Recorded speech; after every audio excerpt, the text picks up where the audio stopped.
Alright. Last time nagpalit tayo ng chain. Bili tayo ng VX3. 525 ang sukat. Ito yung pinagpalitan ko. Nakabit ko na. Ang problema na yung link niya na overpress ko.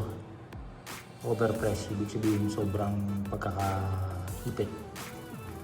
So, hindi tama yan kasi ang tendency nito is magkikis-kisos. Pag sobrang dikit o sobrang ipit siya, yung X-ring o yung mismong goma na in between dito sa masyado siyang maiipit or kalaunan mapuputol. So, ang gagawin natin dyan is bumili ako ng bagong link para palitan ito kasi isang beses lang yata na ipipress yan eh. So, palitan natin para maging tama yung specs mo. Yeah, which is bumili tuloy ako ng digital caliper para tama yung sukat niya. So, okay, gawin natin. So yan, i-break muna natin yung chain. Kabit muna yan dito, tutulak natin to. Ito, papunta dun.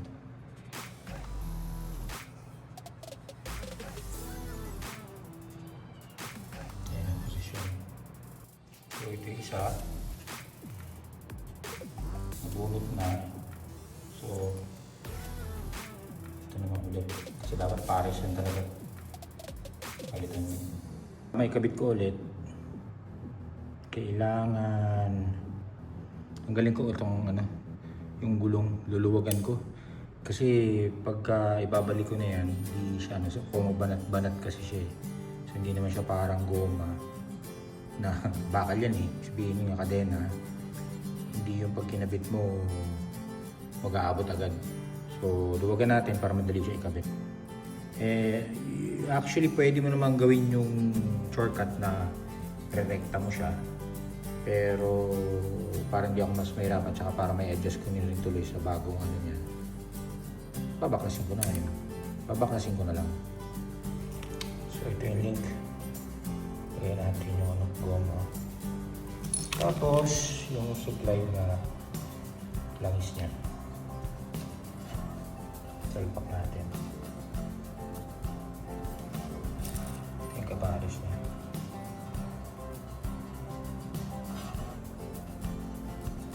Yan, nakakabit na. Yan yung goma. I-press na lang natin. So, yun na. Na-press na. Nasukat na rin. So, ito yung link. So, okay na yun. Pantay na yun. Kagaya kanina ipit.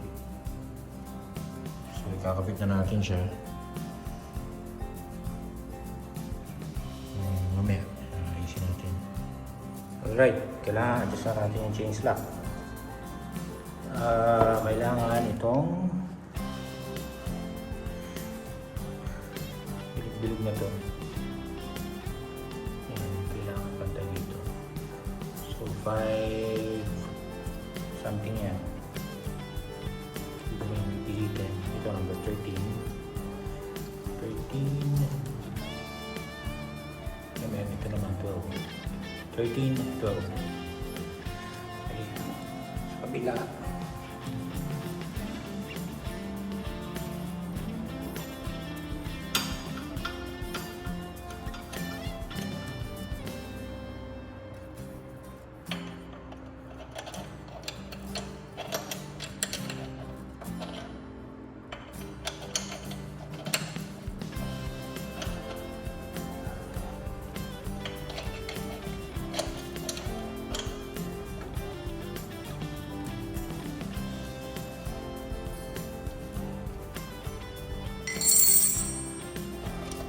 Ipitan ko na ito ng 13 ito.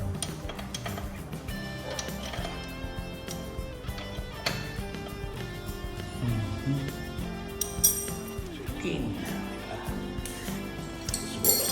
dito.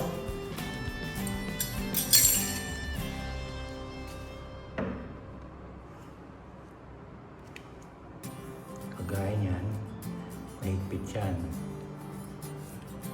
Kasi dapat dito sa specs ng change locks nito is 20mm to 35mm yung laro niya. So, definitely mga ganyan yun. 35mm. Itong 35mm.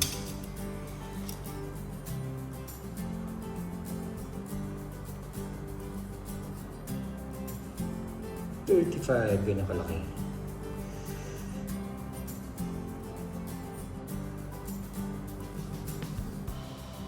Ayan. Dapat ang laro niyan. Up and down, up and down, up and down. Mga ganyan. So, yun. Ngayon, okay na yung laro ng chain. Set na natin. Sinet ko na sa 110 Newton meter.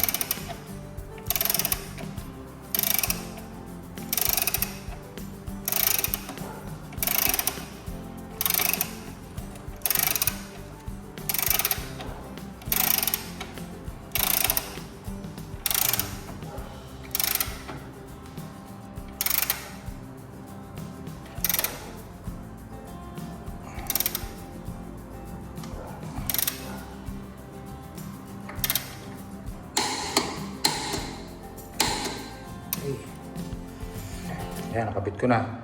110 Newton meter. Yan, dapat ganyan kalawag na. Sakto. Tapos, ano yung lagyan natin? There you go.